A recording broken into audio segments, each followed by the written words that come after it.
नमस्कार बच्चों, आज का हमारा प्रकरण है गोरखनाथ की रचनाएं।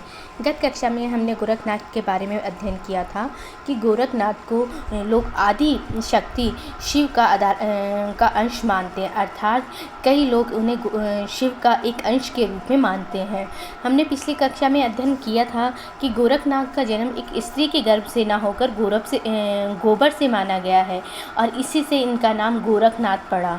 और इसके ने बहुत सारी रचनाएं लिखी, लेकिन उनकी जो रचनाएं प्राप्त हुई है उनमें से कई रचनाएं संदिग्ध अवस्था में है। डॉक्टर बड़तवाल जिन्होंने कि गोरखनाथ के ऊपर पीएचडी की थी, यानी शोध किया था, उसमें उन्होंने बहुत सारी पुस्तकों का खोज की, जिनमें 40 पुस्तकों का वह पता लगा सके। गोरखनाथ की रचनाओं में बताया गया है कि उन्होंने किस प्रकार योग के द्वारा ईश्वर का उद्धार बताया है। डॉक्टर बड़तवाल ने बहुत छानबीन के बाद में प्रथम 14 ग्रंथों का संदिग्ध रूप में प्राचीन माना, क्योंकि उसका उल्लेख प्राय सभी प्रतियों में मिला।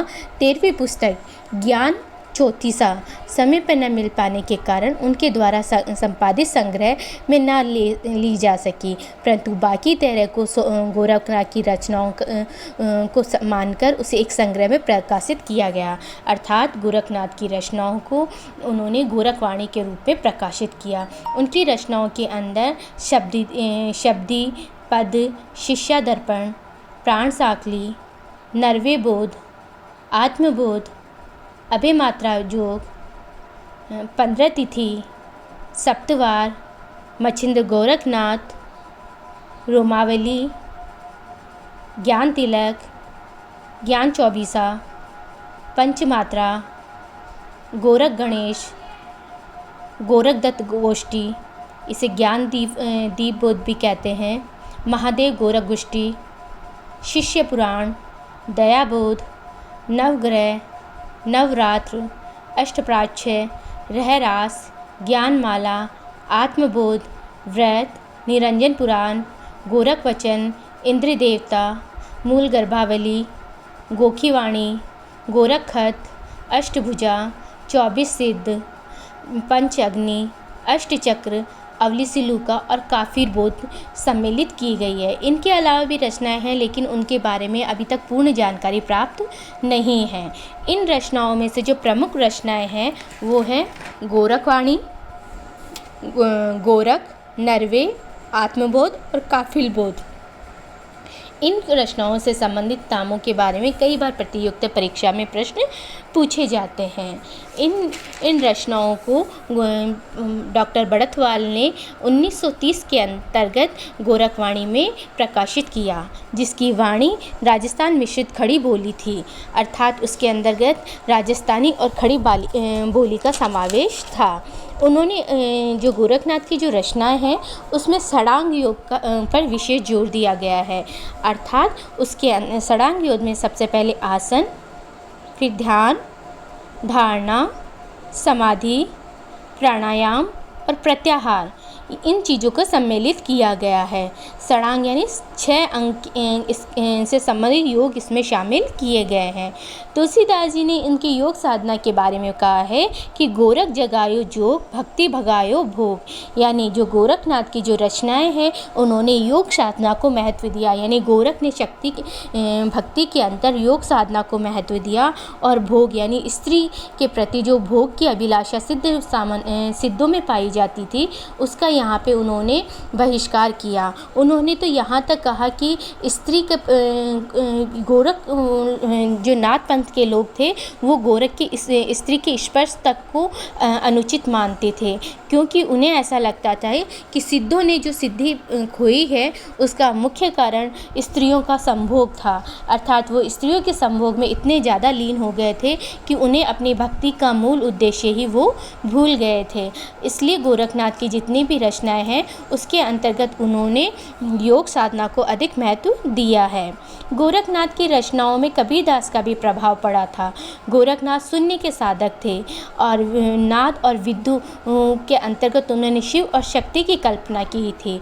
इन्होंने सहज समाधि, उल्टी साधना, अचेतन मन आदि में अपनी रचनाओं में विचार किया और इनकी साधना और उनके सिद्धांतों का प्रभाव कबीरदास की रचनाओं में देखा जा सकता है। अर्थात कबीर में के साधना में जो हठ योग दिखाई देता है वो नाथों की ही देन है। अर्थात नाथों में जो साधना की जो अवस्था है, सिद्धि अवस्था है, वो गोरखनाथ का ही देन है। वह गोरखनाथ की रचनाओं से बहुत ज़्यादा प्रभावित हुए थे।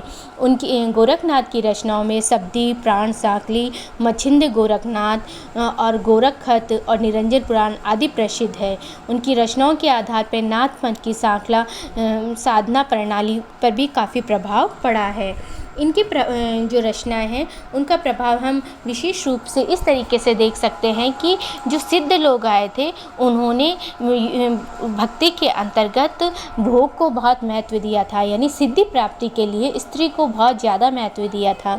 जबकि गोरखनाथ की जो रचना है, गोरखनाथ ने हर जगह अपनी आत्मा को जगाने के लिए योग साधना पे जोर दिया तथा स्त्री संभोग को उन्होंने वर्जित बताया। अर्थात नाथों के अंतर स्त्री का जो संभोग होता है उसे वर्जित माना जाता है। गोरखनाथ का मत जो है, गोरखनाथ के योग में पतंजलि वर्णित योग के भिन्न भिन्न बताए जाने के लिए ऊंचा योग कहते हैं। इसमें केवल 6 अंगों का ही महत्व है। प्रथम 2 यम और नियम इनके गुण हैं और इनकी साधना पक्ष या प्रक्रिया अंग हठ योग के अंतर्गत आता है। शरीर में प्राण और अपान, सूर्य और चंद्रमा नामक बहुमुखी और अंतर्मुखी शक्तियाँ और प्राणायाम, आसन, बंद आदि के द्वारा समस्या में लाने से सहज समाधि सिद्ध होती है। जो कुछ पिंड में है वही ब्रह्मांड में भी है और इसलिए हठ योग की साधना पिंड और शरीर को ही केंद्र मानकर विश्व ब्रह्मांड में क्रियाशील पराशक्ति को प्राप्त करने का प्रयास करती है। गोरखनाथ के नाम पर चलने वाले ग्रंथों में विशेष रूप से इस साधना प्रक्रिया का ही विस्तार है। अर्थात उनके जो रचनाएं हैं उनके अंतर्गत इन्हीं योग साधनाओं का विस्तार से बताया गया है। कुछ ग्रंथ दर्शन तत्वबोध को समझने का उद्देश्य भी लिखे गए हैं। आत्मरोध साधन, सिद्ध सिद्धांत पद्धति, महार्थ मंजरी आदि ग्रंथ इसी श्रेणी में आते हैं। अमरोध शासन में भी गोरखनाथ की वेदांतियाँ, मीमांसाओं, कोलो, व्रज यानियों और शक्ति तंत्रिकाओं के मोक्ष संबंधी विचारों को उन्होंने मूर्खता कहा है। असली मोक्ष व सहज समाधि को ही मानते हैं। अर्थात जो सहज रूप से समाधि प्राप्त करते हैं वही असली मोक्ष है। सहज समाधि उस अवस्था को बताया गया है जिसमें मन स्वयं ही मन को देखने लगता है। अर्थात दूसरे शब्दों में अगर हम कहें तो स्वयं वेद ज्ञान की अवस्था ही सहज समाधि है और यही चरम अवस्था है।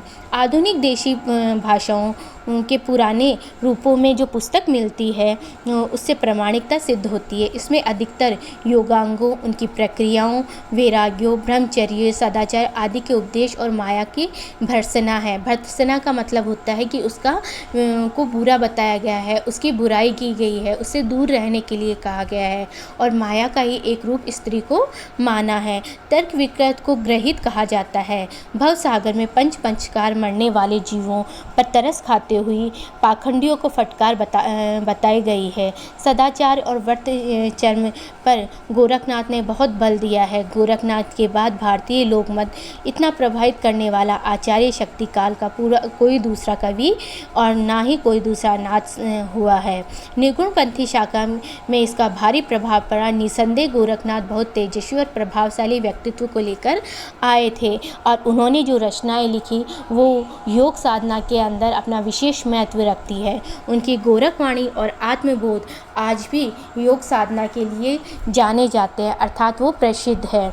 उनकी रचनाओं में इनके अलावा उनमें कई ऐसी पंक्तियाँ भी हैं जो बहुत प्रसिद्ध हुई है और कई लोग उनको गाते भी हैं। जैसे आंगन आंगन अलग जगाया गोरख आया, जागो है जन्नी के जायो गोरख आया, भीतर था कि धूम मचाए गोरख आया, आशत मृग बजाए गोरख आया, जटा जूड़ जागी झटकाया गोरख आया, नजर सदी अरु बिखरी माया गोरख आया। यानी गोरखनाथ के लिए कहते कि हे आंगन आंगन अलग जगह, यानी हर एक गांव यानी हर एक आंगन में यानी प्रत्येक घर में उन्होंने अलग जगाई यानी ज्ञान की ज्योति जगाई। जागो रे जन्नी के जायो, यानी हे पूतों हे माओं के पुत्रों जागो, अब गोरख आ गया है और वो तुम्हारे अंदर योग साधना को जगाएगा।